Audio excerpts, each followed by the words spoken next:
Bom dia a todos, prazer estar com vocês. Bom, segundo o que foi apresentado ali pelo Oswaldo e pelo Branchini lá no início, né, a gente procurou minimamente dividir os papéis ou as perspectivas desse assunto chamado carinhosamente, então, de auditoria remota, né? Eu queria lembrar só a título de história, é importante a gente ter alguns marcos, até para a gente compreender aquelas referências que o próprio Branchini fez há pouco a respeito de que a 19.011, na versão anterior, que na ISO é 2011 e aqui no Brasil é 2012, que ela já fazia menção a auditorias remotas. Sem dúvida isso ocorreu, mas em 1994, portanto, lá se vão aí 26 anos, a gente teve um fenômeno de uma organização, inclusive, que dentre nós aqui o Sérgio, com certeza, é o que melhor conhece, que foi o Lloyds. O Lloyds fez, e isso foi muito divulgado na época, quem quiser pode pesquisar aí na internet, a Federal Express, em 94, ela obteve o que ficou conhecido como a primeira certificação ISO 9001, global, tá? Então, naturalmente, nesse processo aí, existiram, ou foi aplicado, não somente aquilo que a gente conhece hoje como auditoria remota, mas também como aquilo que a gente poderia chamar, o que é chamado de auditoria virtual. A diferença básica, só por curiosidade, é que a auditoria virtual é aquela onde eu estou auditando processos onde ele efetivamente opera de maneira virtual. Então, eu não tenho outra opção que se não auditá-lo utilizando mecanismos, obviamente, de informática também, tá? Então, se você está operando aí, sei lá, alguém que faz venda online, obrigatoriamente você vai ter que fazer o que se chama de uma auditoria virtual. Você vai ter que entrar no sistema, checar dados que lá estão. E isso já foi empregado da mesma forma que a remota lá atrás, em 1994. Então, em tese, a gente não deveria ter tanta surpresa assim.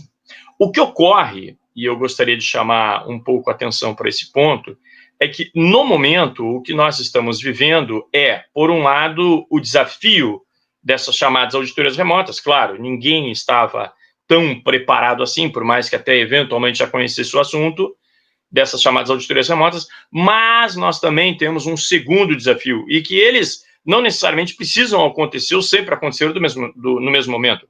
Eu posso ter uma auditoria remota independentemente de pandemia, e eu posso ter uma auditoria presencial durante uma pandemia. Então, esse segundo desafio que eu gostaria de chamar a atenção é o desafio de uma auditoria durante uma crise.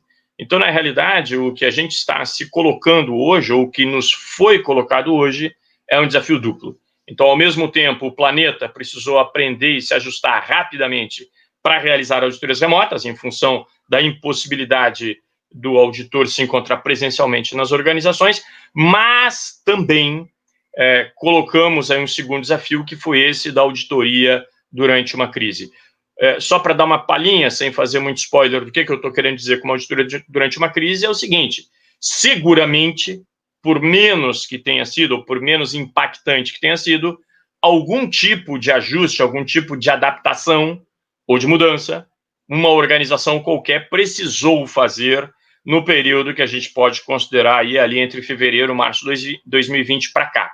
Ou seja, independentemente de eu estar fazendo uma auditoria remota, uma auditoria presencial, se hoje, dia 23 de outubro, se eu for fazer uma auditoria e eu não considerar a variável ou a dimensão crise, seria basicamente como eu, entre aspas, fingir que eu estou auditando em fevereiro de 2020, né? Ou seja, o querido auditado vai me apresentar os processos desenhados e implementados naquilo que nós poderíamos chamar de condições normais de temperatura e pressão, para quem lembra aí das aulas de física, de química no tempo da escola.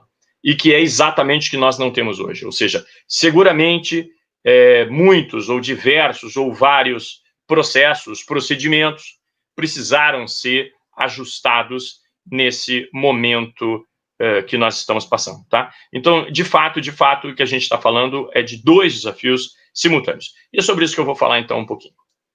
Vamos lá. Bom, antes de mais nada, a gente pode considerar que um auditor, lá pelas tantas eu percebi, eu me divirto hoje, me divirto no bom sentido, né? Eu ocupo meu tempo basicamente com duas coisas, né? Uma é realizando treinamentos, especialmente formação de auditores, auditores líderes, em diversas normas, sistemas de gestão, e a segunda eu ainda realizo auditorias de sistemas de gestão, inclusive de terceira parte, né, em processos de certificação. E eu me dei conta lá pelas tantas que, por mais que uma 19011 apresentasse atributos de auditores e também competências que esses auditores devem possuir, ela não apresentava uma definição do auditor. Ela define auditoria e define atributos que o auditor precisa possuir. Muito bem, então, eu exercitando, eu procurei, definir quem que seria esse auditor, né? E um auditor hoje, pessoal, com tudo que nós estamos vendo, ele seguramente é alguém que ele precisa compreender, avaliar e explicar com clareza e profundidade fenômenos organizacionais sistêmicos, e aí a gente começa a enxergar algumas palavrinhas que são muito importantes, sistêmicos é uma delas com certeza, de maneira a assegurar algumas coisas. Primeiro, que aquele sistema esteja conforme, que ele esteja operando segundo os requisitos que lhe são aplicáveis, mas também visando contribuir, não no sentido de consultoria, contribuir no sentido de gerar insights, empurrar, estimular a organização para a melhoria, para a inovação. Basicamente, 4 grandes processos. Uma abordagem de riscos, hoje todas as normas de sistemas de gestão, elas têm esse calcanhar na gestão de riscos, isso vem desde 2012, com a publicação da NextSL. Um processo que é primo irmão desse, que é o processo de tomada de decisão, ou seja, o que é relevante, o que é considerado num processo de tomada de decisão. Terceiro, de busca da excelência. E quarto e último lugar, a própria questão estratégica. Vocês já vão enxergar como é que eu estou encaixotando isso aqui com esse nosso tema. Muito bem, dito isso, então, como eu tinha comentado ali na introdução, nós temos 2 grandes desafios, né? A gente poderia dizer que é um desafio de forma, ou seja, a forma da auditoria, ela vai ser diferente, ela vai ser não presencial, e isso me traz algumas modificações que eu preciso gerenciar. Então, isso aqui basicamente envolve o quê? Aquela siglazinha célebre que é TIC, Tecnologia de Informação e Comunicação. E o segundo desafio, esse sim tem a ver com o conteúdo da auditoria, é o fato de nós estarmos auditando uma organização onde o contexto, e se você lembrar, especialmente as normas que estão baseadas no anexo SL, o primeiro requisito delas, o 4.1, é sempre o contexto da organização. Então, esse segundo desafio é a gente fazer uma auditoria onde o contexto ele está VUCA, ele está volátil, incerto, complexo e ambíguo. Então, aqui a gente está auditando uma organização que ela está enfrentando de alguma maneira, ela está gerenciando de alguma maneira essa crise, ela está precisando se adaptar para isso. Aqui embaixo a gente colocou algumas referências, a maioria já foi falada, a própria 19011, um documento do IAF de 2011, onde ele já aborda auditorias durante grandes eventos catastróficos, o documento de 2018, onde ele aborda basicamente tecnologia da informação e comunicação no âmbito da auditoria, e um documento do Audit Practicing Group, que ele é feito, combinado ali entre o IAF e o TC176, o IAF International Accreditation Forum, e o TC176, o Comitê da ISO, que cuida das normas da qualidade. Ele também gerou um documento nesse ano sobre auditorias remotas. Bom, então, na grande maioria dos casos, os auditores, eles estão preparados de alguma maneira para auditar naquilo que eu tenho chamado carinhosamente de cenário 1 e cenário 2. Cenário 1, então, são as condições normais de temperatura e pressão, eu tenho uma certa estabilidade no contexto, vocês lembram, né, questões mercadológicas, econômicas, sociais, competitivas, etc. Como é que está aquele contexto? Eu vou ter ali tanto o meu sistema quanto o meu processo, eu poderia dizer que eu consigo enxergar questões relativamente simples ali para eu fazer face. Quando eu já estou num cenário 2, aqui eu já tenho grandes eventos catastróficos, aqui seria basicamente quando a gente está falando ali da ISO 22301, continuidade dos negócios, então eu posso ter algum evento que ele impacte a continuidade do meu negócio, né? Ele pode interromper o meu negócio por um tempo demasiadamente extenso. Aqui, então, eu tenho eventos específicos, eu tenho alguma instabilidade nesse cenário, nesse contexto. Normalmente, esses eventos catastróficos, eles geram impacto em uma ou algumas partes interessadas, e aqui eu poderia dizer que eventualmente eu vou ter processos, aqui já posso enfrentar situações mais complicadas. O que nós estamos vivendo é o cenário 3, que ele é diferente do evento catastrófico, ele é uma crise. A crise, ela mexe em todo o contexto, ela afeta todas as partes interessadas, o que faz com que ela se diferencie fortemente do cenário número 2. E aqui eu tenho situações complexas. Só por curiosidade, nós ainda não temos uma ISO que aborde gestão de risco, gestão de crise, perdão. Mas nós já temos uma norma europeia, a 17091 de 2018, que ela aborda exatamente gestão de crise. E se você tem dúvida ainda se existe realmente um terceiro cenário, ou se o terceiro cenário nada mais é do que um grande evento catastrófico, aqui vai uma das insights, que a 17091 dá para a gente fazer a diferença. Por exemplo, ela tem uma tabela onde ela elenca diversas linhas e ela faz exatamente a correlação entre esses dois cenários que eu coloquei nessas duas colunas da direita, tá? Então ela diz assim, uma das diferenças quando você tem uma emergência, um evento catastrófico ou uma crise, é que na emergência, no evento catastrófico, você consegue ter soluções pré-estabelecidas. E isso é fácil da gente enxergar, né? Se você entrar num avião, se você entrar num cinema, num teatro, você vai ter ali umas plaquinhas que digam saída de emergência. Na crise, eu não tenho como ter uma plaquinha dizendo a saída é por aqui. A saída, ela é construída durante a própria crise, à medida que as organizações vão se adaptando. Então, com isso, eu só estou querendo demonstrar que, efetivamente, além da questão remota, nós estamos falando de auditar em um ambiente, em um contexto que ele não é em nada usual para auditores, mesmo para os auditados naturalmente. Bom, então com isso, pessoal, se a gente for separar em termos de forma e conteúdo, né, eu procurei usar a mesma quantidade ali de linhas, né, ficou 7:7, mas vocês já perceberam que aqui no conteúdo eu botei um fundinho diferente ali nas 4 primeiras, tá? Então, efetivamente, em termos de forma, eu sou auditor, eu estou me planejando, eu estou me preparando para uma auditoria remota. O que eu precisaria enxergar, o que eu precisaria me lembrar de checar? Primeiro, que todos, eu, auditor, e os auditados, possuímos as tecnologias de informação e comunicação necessárias. Sei lá, se vai ser Microsoft Teams, se vai ser Zoom, se vai ser Google Meet, qualquer coisa dessas, de preferência mais de uma, para eu ter um plano B. Só por curiosidade, na última auditoria em que eu presenciei, de última hora, o auditado ele ficou sem sinal de internet ou de energia, não me recordo. Foi internet? Foi. E, perdão, era energia mesmo, energia. E, de alguma forma, aquilo inviabilizou a gente realizar a reunião de abertura pela plataforma Microsoft Teams. Teve que, de última hora, abrir um bom e velho FaceTime. Tá? Então, o plano B, quando você listar as suas tecnologias de informação e comunicação, é muito importante. A segunda pergunta, fantástica em termos de preparação, né? Estamos familiarizados com essas ferramentas ou a gente vai aprender na hora? Terceira, não menos importante, dispomos de acesso estável à internet. Há poucos dias, há poucas semanas, conversando com uma organização, ela disse, nós não temos nem como pensar em fazer isso aqui remoto, porque a internet aqui no nosso município, era um município pequeno, ela é muito instável, então é completamente inviável eu realizar uma auditoria nessas condições. Quarto, também muito importante para os dois lados, a questão dos acordos de confidencialidade, né? Vejam, quando eu faço uma auditoria presencial, uma das premissas usuais é o seguinte, né? Auditor não sai com nenhum documento da organização.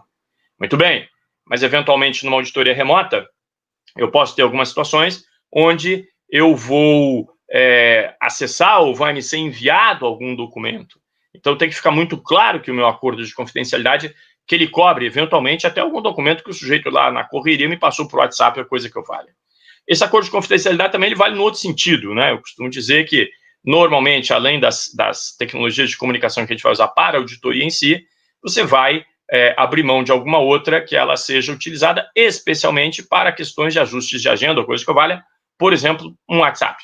E aí também o auditado tem que se dar conta que aquele WhatsApp eu passei para ele apenas para a gente fazer a gestão daquela auditoria. Não é para o sujeito ficar mandando mensagem de bom dia, como ele manda lá para os outros grupos dele lá, e muito menos para ele ficar tirando dúvida comigo pós-auditoria, tá? Então, essa questão de confidencialidade ela é importante nos dois sentidos.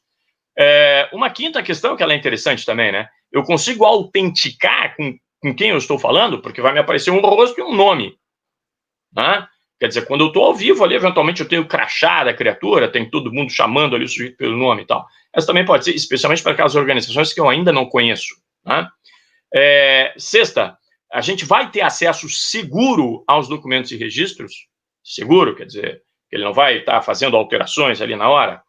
Sétimo, os riscos, porque depois que eu fiz essas perguntas todas, eu consigo avaliar se os riscos de eu conduzir essa auditoria de forma remota, se eles estão dentro daquilo que a minha organização considera como um nível de risco aceitável, certo? Em termos de conteúdo, como eu tinha dito, essas 4 primeiras perguntas, elas são fantásticas, tá? A menos que eu queira correr o risco de ficar fingindo que eu estou em fevereiro de 2020. Primeira pergunta, e essas perguntas vocês podem aplicar elas a todos os processos, tá? São 4 e são muito importantes. Primeiro, o que você continua sendo feito, o que continua sendo feito da mesma maneira que você fazia até fevereiro?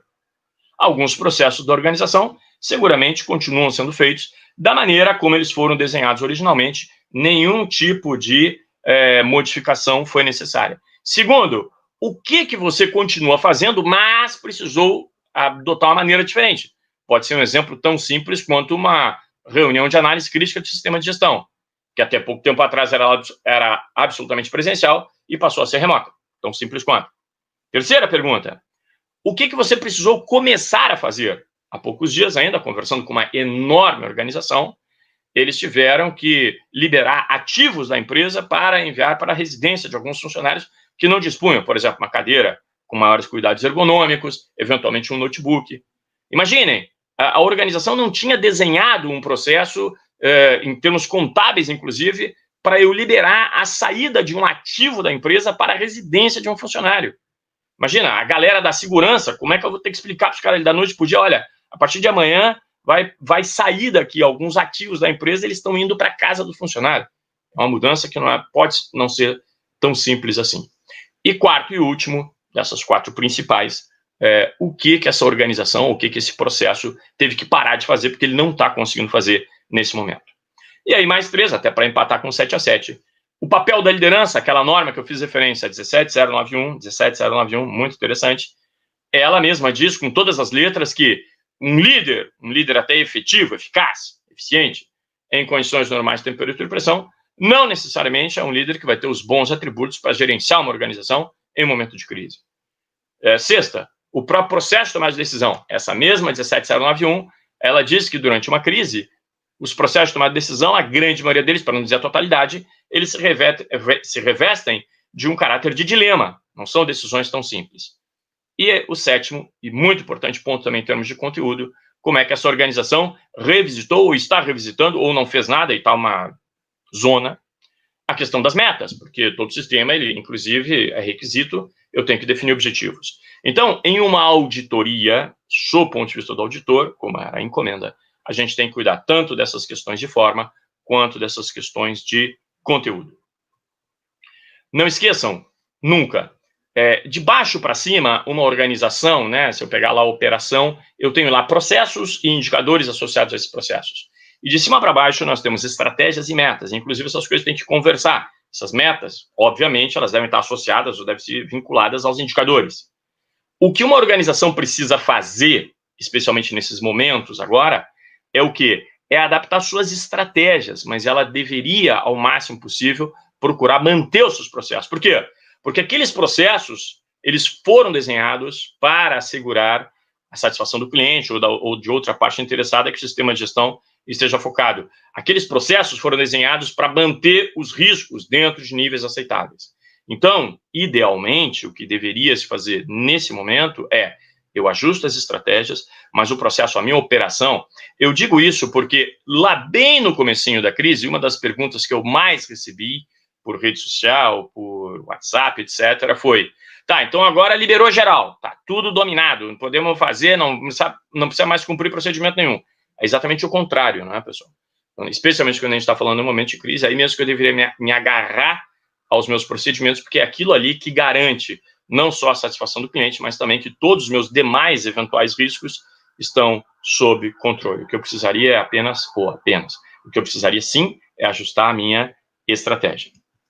Muito bem. Então, só para fechar, eu vou elencar aqui alguns riscos, algumas oportunidades, algumas preocupações a respeito desse processo das auditorias remotas. Em primeiro lugar, a tecnologia em si, ela pode ser um risco, né? Pode falhar, pode dar algum chabu, obviamente. A própria instabilidade da internet, que eventualmente eu vou ter que contar com internet caseira lá na outra ponta, se o meu auditado tiver muita gente home office, né? Nos offices que estão na home de cada um, eventualmente ele está se conectando para a internet doméstica dele. A própria questão de acesso, se eu eventualmente vou ter acesso a documentos, ou se o sistema do sujeito estava muito documento ainda papel, como é que a gente vai acessar isso? Pode ser um risco importante para a minha auditoria. As questões de confidencialidade, a gente já falou. Sem sombra de dúvida, a falta do olho no olho como auditar cultura, esses dois aspectos eu ainda, pessoalmente, reputo como os dois que a gente ainda não conseguiu resolver. Realmente é uma pequena fragilidade, mas eu honestamente diria que ela talvez seja a única fragilidade, né? Hoje mesmo eu fiz uma publicação, não sei se todos acompanharam, um dos últimos grandes segmentos que ainda estava, digamos assim, um pouco reticente, estava resistindo a reconhecer a validade de auditorias remotas, que era o setor automotivo, através do IATF. No último dia 19, ele fez uma publicação no próprio site do IATF, dizendo que ele está revisando as regras agora para o final de outubro desse ano, exatamente agora, e que ele vai passar, em algumas circunstâncias, a aceitar a auditoria remota. Aí a mensagem, né, pessoal, é o seguinte: eu não tenho como ir contra a tecnologia. A tecnologia, essas questões de forma, por isso que eu separei nas duas, elas são inexoráveis, a gente não tem como evitá-las. Assim como a gente aprendeu a usar Facebook, LinkedIn, WhatsApp, Internet Banking, votar por urna eletrônica, etc., a gente vai ter que aprender a fazer auditoria remota, né?